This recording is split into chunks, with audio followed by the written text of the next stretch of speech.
বাংলাদেশের মানুষ কি আজ জিজ্ঞাসা করবে শফিক সাহেব যে বললেন যে দুষ্কৃতীদের মুখোশ উন্মোচন হয়ে গেছে, ষড়যন্ত্র ভেস্তে গেছে? আমার প্রশ্ন হলো, কে সেই দুষ্কৃতিকারী? ডক্টর ইউনূস এবং জনাব তারেক রহমানের মধ্যে যে মিটিং, সেই মিটিংয়ে যে ফলাফল, সেই ফলাফলে আমার খুশি হওয়ার কথা না বেজার হওয়ার কথা? এবং বাংলাদেশের অধিকাংশ মানুষ খুশি হয়েছে নাকি বেজার হয়েছে? আমার জিজ্ঞাসা এটা। ধরেন ব্যবসায়িক শ্রেণী, শিক্ষক, আমলা, যারা সবাই বিভিন্ন শ্রেণী পেশার মানুষ, তারা খুশি হয়েছে না বেজার হয়েছে? তাহলে শফিক সাহেব কাকে আসলে মিন করলেন যে দুষ্কৃতিকারীদের মুখোশ ফাঁস হয়ে গেছে? তো একটা জিনিস খুব ভাল লাগছে যে জামাতে ইসলামের আমির তার পরামর্শ মতে, জামাতে ইসলামের আমিরের পরামর্শ মতে এই নির্বাচনের ডেটটা বা এই নির্বাচনের সময়টা নাকি ঘোষণা করা হয়েছে। এটা বলেছেন সালাউদ্দিন সাহেব, বলেছেন এই কথাটা।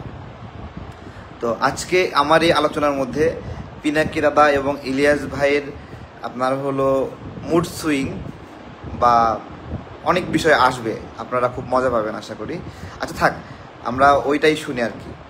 প্রধান উপদেষ্টা বলেছেন যে তিনি এই দেশের এই বছরের ডিসেম্বর অথবা আগামী বছরের জুনের মধ্যে ইলেকশন দেবেন। আমরা তার কমিটমেন্টে তিনি ঠিক আছে এটা দেখতে চাই। আর আমাদের ভিউ হচ্ছে যে এটা রমজানের আগেই শেষ হয়ে যাবে। ওই জুন পর্যন্ত অপেক্ষা করলে তখন বর্ষা, ঝড় ঝাপটা, বিভিন্ন ধরনের প্রাকৃতিক দুর্যোগ আসবে, তখন আবার ইলেকশনটা অনিশ্চিত হয়ে যাওয়ার আশঙ্কা দেখা দিবে। আমরা এই জন্য চাচ্ছি ওই আশঙ্কার আগেই, রমজানের আগে যাতে এটা হয়ে যায়, আমরা সেটা আমাদের মত আমরা বলেছি।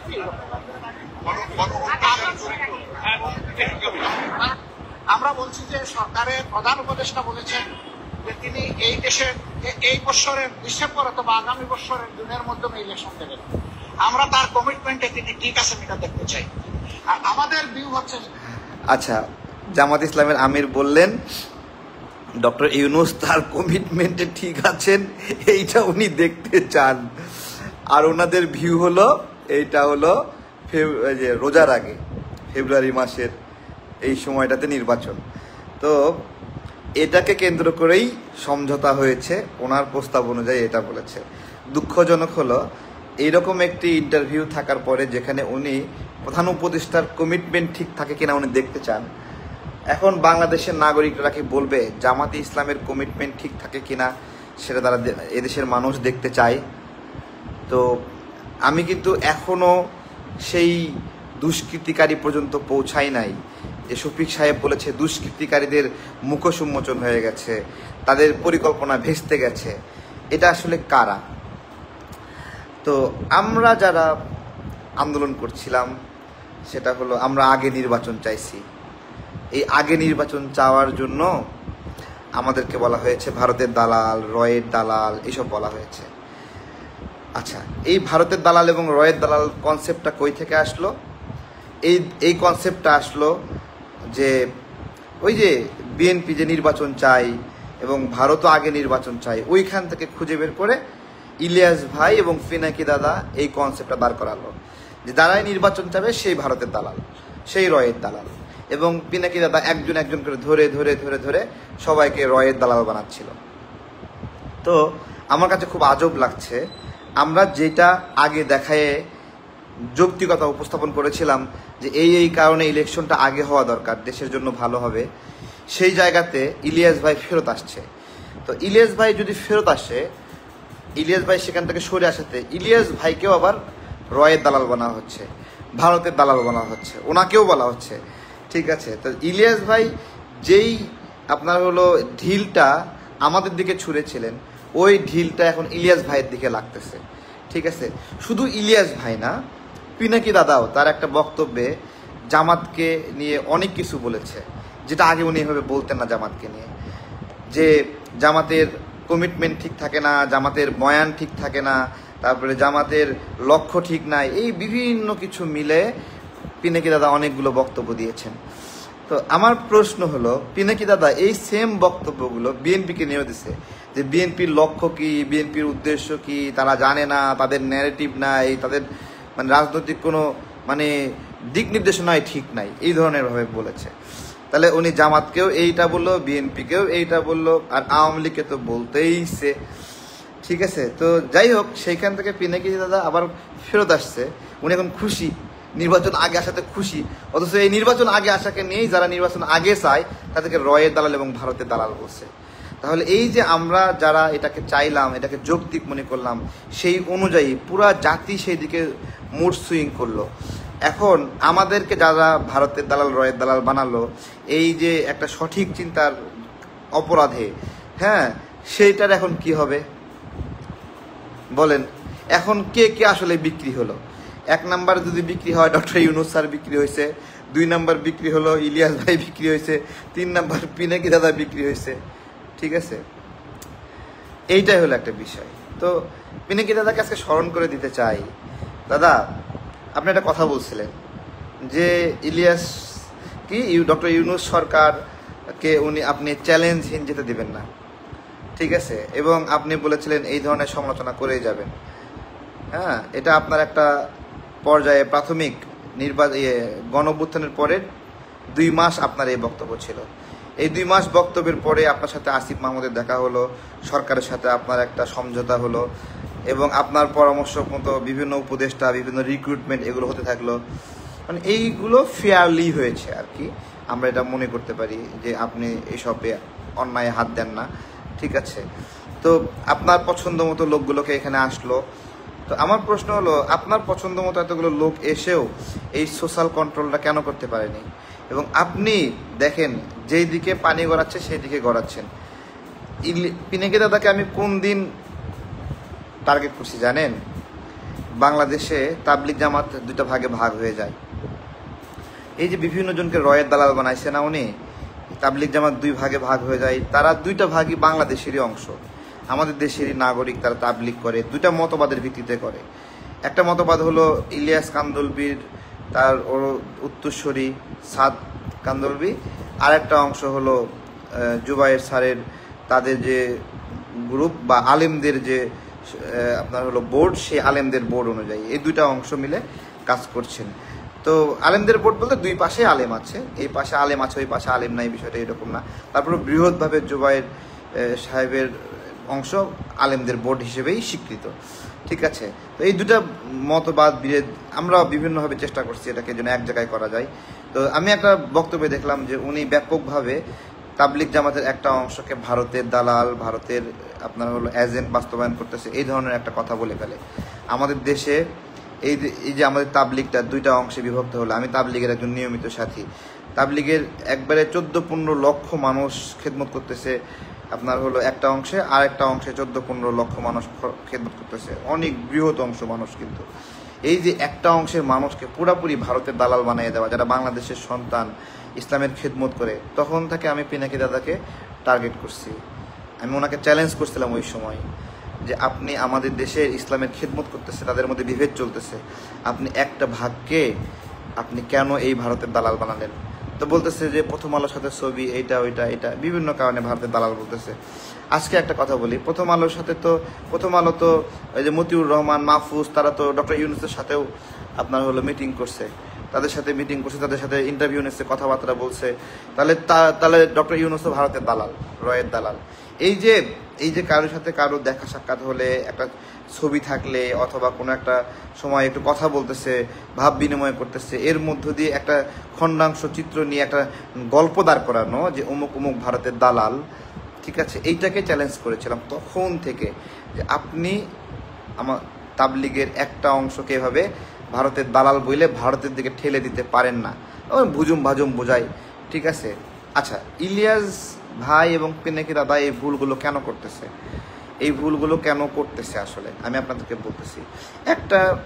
একটা হলো যে তারা এইটাই বিশ্বাস করে এবং সেই বিশ্বাস অনুযায়ী সরল বিশ্বাসে এই ভুলটা করছে যে বাংলাদেশের জন্য নির্বাচন না হলেই ভালো হবে, এটা প্রথমে বিশ্বাস করছিল। এই জন্য ওই ধরনের মতবাদ তৈরি করে তারা ভারতের দালাল বানায় দিল। আবার কি হলো, যখন মনে করলো যে না, এটাকে কোনোভাবেই ঠেকানো যাচ্ছে না, হ্যাঁ, ডক্টর ইউনূস সেও নিজেও ওই দিকে মোটিভেট হচ্ছে আস্তে আস্তে। ঠিক আছে, তখন কি করলো, আবার সেই দিকে মোড় দিল। ঠিক ঠিক আছে? তো এইটা হলো একটা জিনিস, সরল বিশ্বাসে বললাম। আর একটা বিষয় হলো যে সরল বিশ্বাসের ক্ষেত্রে একটা সংযুক্তি আছে। সরল বিশ্বাসের মানে পেছনে আরেকটা ঘটনা ঘটে, সেই ঘটনাটা ওনারা অবগত হন না। যেমন নির্বাচন কেন্দ্রিক প্রধান উপদেষ্টার সামনে একটা আমাদের আলোচনা হয়, সেই আলোচনার সময় আমরা প্রায় 200-র মতো মানুষ সেখানে ছিলাম। বিভিন্ন রাজনৈতিক প্রক্রিয়ার বিভিন্ন সুধীজন সহ সবাই সেখানে ছিল, পুরো হলরুম ভর্তি। ওই হলরুম ভর্তিতে মানে এই 200 জনের মধ্যে ধরেন 98 জন তারা ইম্পর্টেন্স দিয়েছে, ব্যাখ্যা দিয়েছে কেন দ্রুত নির্বাচনটা প্রয়োজন। মাত্র 2 জন মানুষ ওই ফোরামের বলছে যে নির্বাচন এখন প্রয়োজন না। জামাতের পক্ষ থেকে একজন বলছে, তারা সব মিলে 2-3 জন এনসিপির পক্ষ থেকে। এই তো, এই ছাড়া কেউই এই নির্বাচন দেরি করে করতে হবে, নির্বাচনের প্রয়োজন নাই, ভুজুম বাজুম বুঝ দেওয়া, এগুলো কেউই দেয়নি। এইটা ইলিয়াস এবং পিনাকি দাদা এগুলোতে সম্পৃক্ত না, যার ফলে ওনারা জানেন না যে মাঠে আসলে কি হচ্ছে, দেশে আসলে কি হচ্ছে, রাজনৈতিক প্রক্রিয়া কোন দিকে প্রস্তুতি নিচ্ছে, এই বিষয়গুলো অবগত না। ওনাদেরকে বিভিন্ন জন ছবি পাঠায়, স্ক্রিনশট পাঠায়, এগুলোকে প্রবলভাবে বিশ্বাস করে এগুলোর সঙ্গে সঙ্গে ফেসবুকে দিয়ে দেয় এবং এটাকেই তথ্যের ভিত্তি হিসেবে, সোর্স হিসেবে তারা বিশ্বাস করে এগুলো দিয়ে দেয়। ঠিক আছে, এইটা হলো একটা বিষয়ের কথা বললাম যে সরল বিশ্বাসে। আর একটা বিষয় হলো যে তারা কোনো একটা কনস্পিরেসিতে জড়িত, মানে হয় ইলিয়াস ভাই জড়িত, নয় পিনাকি দাদা জড়িত হয়ে ইলিয়াস ভাই পিনাকি দাদাকে কনভিন্স করতেছে, অথবা পিনাকি দাদা ইলিয়াস ভাইকে কনভিন্স করতেছে। এবং এই পুরা প্রক্রিয়ার মধ্যে আবার কনক সারোয়ার ভাই যুক্ত না। কনক সারোয়ার ভাই আমার কাছে মনে হয়েছে মোর ফেয়ারলি এই জিনিসটা ডিল করতেছে এবং উনি পিনাকি দাদার অনেক কাজে বিব্রত আমার কাছে মনে হয়েছে, এবং যেই কাজগুলোর থেকে উনি নিজে ধীরে ধীরে, এবং কনক সারোয়ার ভাই এই 3 জনের মধ্যে প্রথম এই অবস্থান থেকে সরে আসে। এই যে আপনার হলো ইলেকশন না চাওয়ার একটা প্রবণতা, বা ইলেকশন চাইলে তারা রয়ের এজেন্ট, ভারতের এজেন্ট, এই ধরনের বয়ান থেকে প্রথম সরে আসা হলো কনক সারোয়ার ভাই এবং পরবর্তীতে সরে আসা হলো ইলিয়াস ভাই। আর পিনাকি দাদা যখন দেখতেছে না উনি কুল রক্ষা করতে পারতেছেন না, তখন তিনি বয়ান দিয়ে দিলেন যে উনি অ্যাক্টিভিজম যুগে তারেক রহমানের সাথে অ্যাক্টিভিজম করছে, আর হলো মানে সরকারের এই যুগে আইসা উনি সরকারের সাথে নিবিড়ভাবে কাজ করতেছে। তো এইটা হলো একটা বিষয়। আমার কাছে যেটা মনে হয়, ইলিয়াস ভাই, পিনাকি দাদা, কনক সারোয়ার ভাই যে যাই মতো ভাবুক, হয়তো বা একজন আরেকজনকে প্রভাবিত করছে, কিন্তু পিনাকি দাদা ব্যাপকভাবে সরকারের উপর যে হস্তক্ষেপ করছেন, এই হস্তক্ষেপটাকে উনি এনজয় করতেছেন এবং এই এনজয়টা দীর্ঘমেয়াদী কন্টিনিউ করার জন্য উনি নির্বাচনটা চান নাই। এটা একটা হতে পারে, অথবা উনি নিজেই বহির্বিশ্বের কোনো একটা শক্তির দ্বারা এজেন্ট হিসেবে কাজ করছেন, যে এজেন্টের কারণে উনি এই দিকে মুভ করছেন, গাইড করছেন। এবং আমাদের এই বাংলাদেশের নাগরিকরা যারা প্রবলভাবে পিনাকি দাদাকে বিশ্বাস করে, এই নাগরিকরাই একসময় কিন্তু মনে করেছিল যে এই কোটা আন্দোলন বা জুলাই গণ অভ্যুত্থান শেখ হাসিনার পাতানো একটা আন্দোলন। তারা 90% পিনাকির অনুসারী তারা বলেছিল যে হ্যাঁ, এটা একটা পাতানো আন্দোলন। তো পিনাকি দাদার অনুসারীরা বা পিনাকি দাদা ইটসেলফ ব্যাপকভাবে যে সবসময় সঠিক পথে আছে, সঠিক কাজটা করতেছে, জাতিকে সঠিক দিকে মোটিভেট করতেছে, এই জিনিসটা একটা ভুয়া জিনিস। এবং পিনাকি দাদার অনুসারী মানেই যে সে প্রবলভাবে একটা বিশ্বস্ত মানুষ, তারা যে ভুল করে না এইটাও ঠিক না। তারাও প্রবলভাবে দল বাইন্দা গোপ্তা খাইয়ে গিয়ে ড্রেনের মধ্যে পড়ছে না, পুরা কমিউনিটি গিয়ে মতামত দিছে হাসিনার পাতানো নির্বাচন হলো জুলাই গণ অভ্যুত্থান, তাই দিছে না? তো এটা হলো একটা বিষয়। এই ধরনের পোল, এই ধরনের ভোট, অনলাইন হাইপ, এগুলোর যে কোনো 2 পয়সা মূল্য নাই, তা এই সাম্প্রতিক সময়ে আমাদের মাঠের লড়াইয়ের দ্বারা এটা প্রমাণিত হয়েছে। আরও কি প্রমাণিত হয়েছে, এই করিডোর বিষয়ে ইলিয়াস ভাই, পিনাকি দাদা তারা ব্যাপকভাবে একটা মানে ভিতরে এটাকে বাস্তবায়ন হওয়ার জন্য, বিশেষ করে পিনাকি দাদা এটাকে বাস্তবায়ন হওয়ার পক্ষে এক ধরনের মানে মোটিভেট করছে, এক ধরনের গাইড করছে। খলিল সাহেবকে দিয়ে তাকে মহামানব বানায় বিভিন্নভাবে কইরা, আর এদিকে খসরু ভাইদেরকে মানে হলো দালাল, চাটুকার, খারাপ মানুষ বানায় ওই করিডোর বাস্তবায়নের দিকে নিয়ে গেছে। কিন্তু আমরা যখন মাঠে অল্প সংখ্যক মানুষ হলেও আমরা জিদ দিয়ে দাঁত কামড়ায় পড়েছিলাম যে করিডোর দেব না মানে দেব না, ওই বাস্তবতাটা পিনাকি দাদার বোধগম্য না। যে ওইখানে ভিডিও বানায় 10 লাখ 15 লাখ ভিউ বানায়, ওটাতে একটা ঠোল্লা, ঠিক আছে, ওটা একটা ঠোল্লা আর কয়েকটা ডলার ইনকাম, এছাড়া আর কিছু না।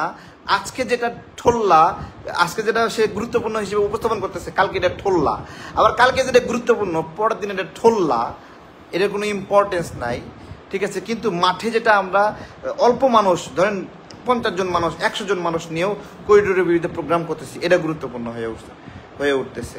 তো এইগুলো হলো সার্বিকভাবে বিষয়। এখন তো পুরা জাতি মোটামুটি নির্বাচনের ট্রেনে চলতেছে, অনেকের একটু জ্বালাপোড়া করছে। আমি বলি জ্বালাপোড়া করেন না, এটা একটা বাস্তবতা।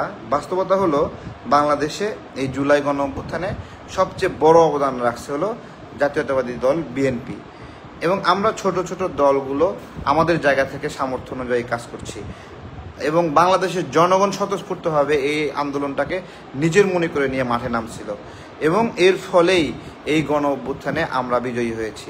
আজকে একটা সত্য কথা বলবো, যদি জামাতে ইসলামের কোনো সদস্য চ্যালেঞ্জ করতে পারে, করবে আমার সাথে, ঠিক আছে। আমি ছিলাম বনফুল বিল্ডিংয়ে, এই বনফুল বিল্ডিংয়ে 4 তলা পর্যন্ত, প্রত্যেক ফ্লোরে 21টি করে রুম, এবং আমি হলো 21 নাম্বার রুমে ছিলাম।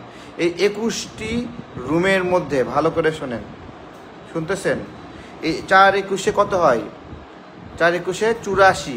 বনফুল বিল্ডিংয়ে ফাঁসির সেলের সামনে যে বিল্ডিংটা, এই 84টা রুমের মধ্যে মাত্র একটা রুমে 5 জন মানুষ ছিল জামাতের, আর বাকি 83 রুমে বিএনপি, ছাত্রদল, যুবদল, স্বেচ্ছাসেবক দল তারা বন্দী হয়েছিল, এবং আমরা অল্প কিছু রাজনৈতিক দলের নেতাকর্মীরা এক রুমে, আমি এক রুমে, নূর, তারপরে আরেক রুমে তাহির ভাই, আমাদেরকে একটু আলাদা কেয়ার করতো, আমাদেরকে আলাদা রুম দিয়েছিল, এখানে একা একা রাখতো।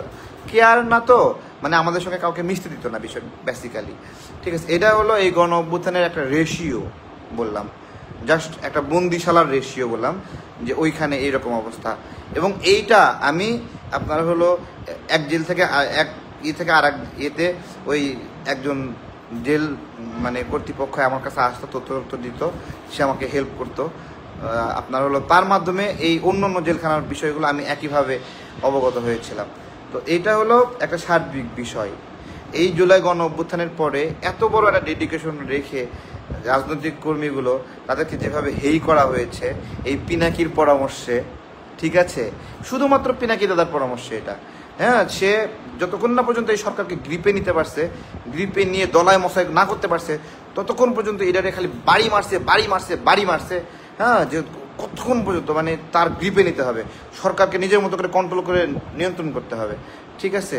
তো এই তো একটা বিষয় যে বিদেশে একজন অবস্থান করতেছে একটা ইউটিউবার, সে ওখান থেকে সরকারকে গ্রিপে নিয়ে কসলায় নিয়ন্ত্রণ করবে, এইটাই তো বাংলাদেশের জন্য একটা অশনি সংকেত। এবং যখন উনি গ্রিপে নিয়ে ফেলছে তখন থেকে আবার সরকারের পক্ষে বয়ান দেওয়া শুরু করছে, ঠিক আছে, দিচ্ছে, এবং এমন একটা এনভায়রনমেন্ট তৈরি করছে কৃত্রিমভাবে, যে এনভায়রনমেন্টটা হলো যে বিএনপি ঠেকাও, এরকম একটা অবস্থা, রাজনৈতিক দলগুলোকে ঠেকাও, নির্বাচনকে ঠেকাও, এবং এটা চাইলে সে হলো ভারতের দালাল। কিন্তু রাজপথে এই রাজনৈতিক দলগুলো যখন দৃঢ়ভাবে মানে কনফিডেন্টলি বললো আমরা এটা চাই, মানে এটা চাই, ঠিক আছে, তখন সেটাই গ্রহণযোগ্য হলো, এবং সেইখানে রাজনৈতিক দলগুলোই ছাড় দিল। কি ছাড় দিল? যে ফেব্রুয়ারিতে নির্বাচন, ডিসেম্বরে না, এবং ডক্টর ইউনূস তার জায়গা থেকে আগায় আসছে, ঠিক আছে। এবং এইটা যখন হয়ে গেল তখন আবার পিনাকি দাদা গুলু করে বক্তব্য দেওয়া শুরু করলো, ঠিক আছে। তো এগুলো দেন, আমরা আসলে আমাদের মুড কখনো চেঞ্জ করি না, ঠিক আছে। আমরা ওই আগে থেকে তেরা জাতীয়তাবাদী দল বিএনপি, তারা যে এই মানে দীর্ঘদিন যুগপৎ আন্দোলন করছে, আমরা তাদের বন্ধু ছিলাম দীর্ঘদিন, এই বন্ধুত্বের খাতিরে আমরা তাদেরকে অনেক হেল্প করছি, বুদ্ধি দিয়ে, পরামর্শ দিয়ে, বিপদে আপদে, যে জায়গায় ওনারা যাইতে পারবে না ওইখানে আমরা গিয়ে কাজ করছি দেশের জন্য, যে জায়গায় ওনারা লড়াই করতে পারবে না আমরা গিয়ে লড়াই করছি, আবার ওনারাও আমাদের বিপদে আপদে আমাদেরকে রেস্কিউ করা, তারপরে আমাদেরকে উদ্ধার করা, বিভিন্নভাবে সাপোর্ট দেওয়া, এগুলো ওনারা সামগ্রিকভাবে করেছেন, শুধু আমাদেরকে না, পুরো রাজনৈতিক ইকোসিস্টেমে সবাইকে ওনারা এই সমন্বয়টা করেছেন। এবং এই যে সাংস্কৃতিক মিডিয়া কর্মীরা যে নেমে পড়লো, ওইটাও ওনারা ওইভাবে করেছিলেন। এই গণ অভ্যুত্থানের পরে তারা জিদ কইরা, বা এই রাজনৈতিক দলগুলো জিদ কইরা মানে ক্ষমতায় এখানে ভাগাভাগিটা করেনি, তারা স্যাক্রিফাইস করছে যে আচ্ছা সরকার একটা হোক, আমরা নির্বাচনের মাধ্যমে নির্বাচিত হলে সরকারে যাব। এতটুকু উদারতাকে এত নোংরা জায়গায় নিয়ে গেছে পিনাকি দাদা, ঠেলতে ঠেলতে ঠেলতে, মানে ইউনূস স্যারের সাথে সম্পর্ক একটা বিষাবিষি সম্পর্ক, এবং ইউনূস স্যারের বিষয়ে যে চ্যালেঞ্জ করবে, সমালোচনা করবে, তারা সবাই ভারতের দালাল। কিন্তু আমরা যে জায়গাগুলো এখন পর্যন্ত ধরছি সেটা হতে পারে ডক্টর ইউনূসের কর ফাঁকি দেওয়া, ডক্টর ইউনূসের গ্রামীণ লাইসেন্স নেওয়া, ওয়ালেট লাইসেন্স নেওয়া, আদম ব্যবসার লাইসেন্স নেওয়া, এই ঘটনাগুলোর মধ্যে এখন পর্যন্ত কোনটাকে কেউ মিথ্যা প্রমাণ করতে পারছে বলেন? কেউ পারেনি। সুতরাং আমাদের যে নিরন্তর লড়াই, এই গণতন্ত্রের জন্য লড়াই, ন্যায় বিচারের জন্য লড়াই, দুর্নীতির বিরুদ্ধে লড়াই, এটা চলবে। আমরা আসলে আপনার হলো কমেন্ট দেখে মোটিভেটেড হই না। কমেন্টগুলো দেখি, আমাদেরকে গালি দিচ্ছে, খারাপ লাগে, ভালো লাগে, গালি দিচ্ছে, ঠিক আছে। আমরা যদি সঠিক পথে থাকি, পুরা দুনিয়া একদিকে গালি দিছে, পুরা দুনিয়া গালি দিয়ে ম্যাসাকার করে ফেলছে, ঠিক আছে। একটা কথা লিখতে দেয় না, সারাক্ষণ দালাল দালাল দালাল।